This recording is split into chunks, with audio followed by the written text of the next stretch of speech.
మొన్న Saturday night ఒక incident జరిగింది. అదేంటంటే 24 ఇయర్స్ ఉన్న ఒక వ్యక్తి సంవత్సరన్నర బాబుని 34 సెకండ్స్లో 8 సార్లు నేలకేసి కొట్టి చంపాడు. అసలు మరీ అంత దారుణంగా చంపాల్సిన అవసరం ఏంటి? ఆ విజువల్స్ కనుక మీరు చూసారంటే నిజంగా షాక్ అవుతారు. అసలు మరీ ఇంత దారుణంగా చంపాల్సిన అవసరం ఏంటి? వాడేమైనా సైకోనా? వాడు ఆ బాబుని అక్కడ కొట్టి చంపుతున్నప్పుడు ఆ పక్కన ఉన్న ఒక ఇంట్లో ఒక సీసీ కెమెరాలో ఆ ఫుటేజ్ మొత్తం కూడా రికార్డ్ అయింది. నిజానికి ఆ ఫుటేజ్ నాకు మీకు చూపించాలని ఉంది, కాకపోతే యూట్యూబ్ కమ్యూనిటీ గైడ్లైన్స్కి ఏదన్నా అడ్డొచ్చి అదేమన్నా ప్రాబ్లం అవుతుందేమో అని చెప్పి నేను దాన్ని చూపించట్లేదు. ఒకవేళ మీకు ఇంట్రెస్ట్ ఉంటే, అది తెలిసినంత వరకు చాలామంది ఇప్పటికీ మొత్తం దాన్ని చూస్తారు.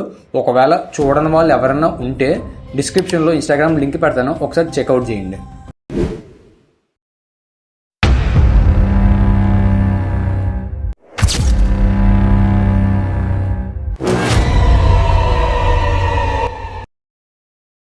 ఈ ఇన్సిడెంట్ ఉత్తరప్రదేశ్లోని ఫిరోజాబాద్ జిల్లాలోని సికోహాబాద్లో జరిగింది. ఈ సికోహాబాద్లో రతి అని చెప్పి ఒక అమ్మాయి ఉన్నది. ఈ అమ్మాయి వాళ్ళ హస్బెండ్ నుంచి డివైడ్ బయటకు వచ్చేసి ఈ సికోహాబాద్లోని ఒక హై స్కూల్ టీచర్ కింద జాబ్ చేస్తుంది. వీరికి ఒక సంవత్సరన్నర ఒక పిల్లోడు ఉన్నాడు. వాడి పేరు వచ్చేసి ఆరవ్.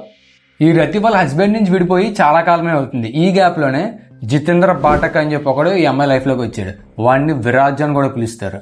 ఈ విరాజ్ గడు ఏం చేశాడంటే కొన్నాళ్ళు రతి వెనకాల తిరిగాడు, బాగానే తిరిగాడు. ఆ తర్వాత ఒకసారి ఏం చేశాడంటే సడన్గా అమ్మాయికి ప్రపోజ్ చేసి నన్ను పెళ్లి చేసుకుంటావా అని అడిగాడు. కానీ రతి దానికి ఒప్పుకోలేదు. ఎందుకంటే వాళ్ళ హస్బెండ్ నుంచి విడిపోవడం అండ్ అలాగే వాళ్ళకున్న సంవత్సరన్నర పిల్లాడి గురించి ఆలోచించి అసలు ఆ డిసిజన్లోకి వెళ్ళలేదు, ఇంకా స్టెప్ కూడా తీసుకోలేదు. డైరెక్ట్గా వాడికి నువ్వు అని చెప్పేసింది. అలా చెప్పాక కూడా వాడు వదిలేస్తాడేమో అని చెప్పి రతి అనుకున్నది, కానీ వాడు వదల్లా. ఈ విరాజ్ గారికి ఏజ్ అనుకుంటున్నారేమో, వాడికి అంత ఏజ్ కూడా కాదు, వాడికి జస్ట్ 24 ఇయర్స్ అంతే.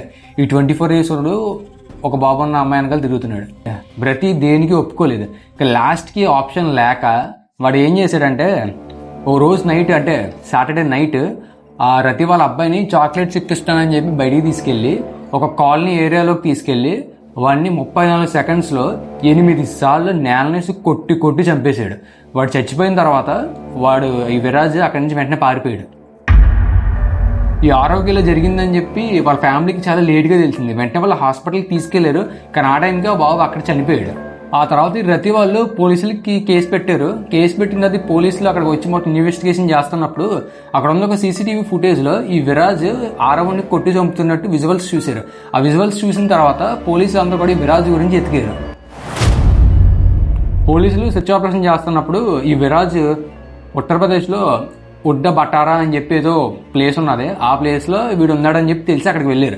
అక్కడికి వెళ్ళిన తర్వాత ఈ విరాజ్ ఏం చేశాడంటే పోలీసులు చుట్టుముట్టారని చెప్పి వాడికి అర్థమయ్యి గన్ తీసుకుని పోలీసుల మీద ఫైరింగ్ చేశాడంట. అలా ఫైరింగ్ చేసిన తర్వాత పోలీసులు కూడా రివర్స్లో ఫైర్ చేసినప్పుడు వాడి కాలుకి బుల్లెట్ తగిలి వాడు అక్కడే పడిపోయాడు. వెంటనే పోలీసులు వాడిని అరెస్ట్ చేసి ఇన్వెస్టిగేషన్ స్టార్ట్ చేశారు.